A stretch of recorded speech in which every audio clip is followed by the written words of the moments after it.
اعوذ باللہ من الشیطان الرجیم بسم اللہ الرحمن الرحیم۔ محترم سامعین، السلام علیکم ورحمۃ اللہ وبرکاتہ۔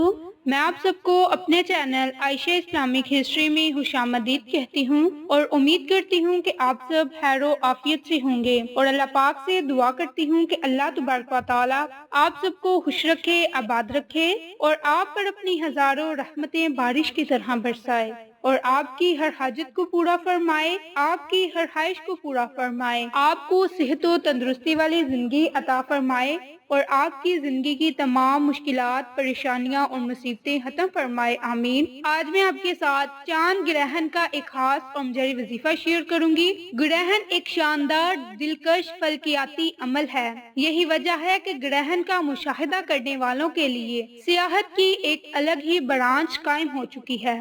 26 مئی 2021 کو چاند گرہن ہوگا۔ چاند گرہن اس وقت ہوتا ہے جب زمین چاند اور سورج کے درمیان آ جاتی ہے، جس سے چاند پر سورج کی روشنی نہیں پڑتی اور چاند نظر نہیں آتا۔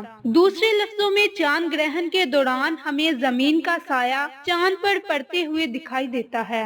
جس طرح IAC کی تدریسی ہدایت نامہ میں وضاحت کی گئی ہے کہ سورج گرہن کیسا دکھائی دیتا ہے، وہ اس چیز پر منحصر ہے کہ سورج گرہن کا زمین پر کس جگہ سے مشاہدہ کیا جا رہا ہے، لیکن چاند گرہن میں اس کے بالکل برعکس ہوتا ہے۔ اس کا مشاہدہ دنیا میں کہیں سے بھی کیا جا سکتا ہے جہاں سے چاند افق پر نظر آ رہا ہوتا ہے۔ سورج گرہن کے برعکس چاند گرہن کا دنیا میں کہیں سے بھی زیادہ مشاہدہ کیا جا سکتا ہے۔ مکمل چاند گرہن کے دوران ناسا کے مطابق چاند اور سورج دنیا سے دو مختلف سمتوں میں ہوتے ہیں۔ چاند گرہن کے دوران سورج کی روشنی زمین کی فضا سے گزر کر چاند پر پڑتی ہے، اور اسی وجہ سے گرہن کے دوران چاند سرخ نظر آتا ہے، جسے خونی چاند بھی کہا جاتا ہے۔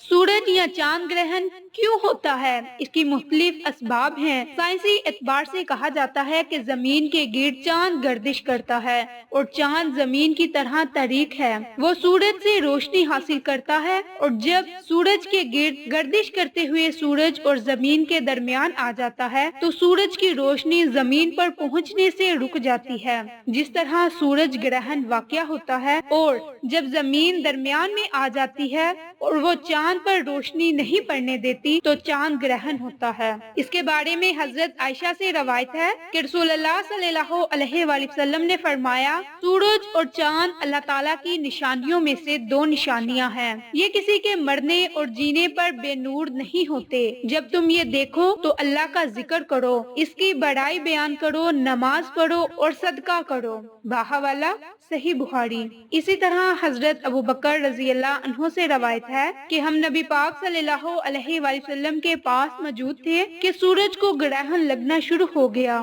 آپ صلی اللہ علیہ وآلہ وسلم جلدی سے اٹھے اور مسجد میں تشریف لے گئے اور ہمیں 2 رکعت نماز پڑھائی، یہاں تک کہ سورج صاف ہو گیا۔ پھر آپ صلی اللہ علیہ وآلہ وسلم نے فرمایا، سورج اور چاند اللہ تعالیٰ کی نشانیوں میں سے دو نشانیاں ہیں، یہ کسی کے مرنے اور جینے پر بے نور نہیں ہوتے۔ جب تم یہ گرہن دیکھو تو نماز پڑھو اور دعا کرو یہاں تک کہ گرہن ختم ہو جائے۔ بحوالہ صحیح مسلم بخاری۔ گرہن کا لفظ قدیم یونانی زبان سے نکلا ہے اور اس کے معنی ہے لاپتہ ہونا اور ترک کر دینا۔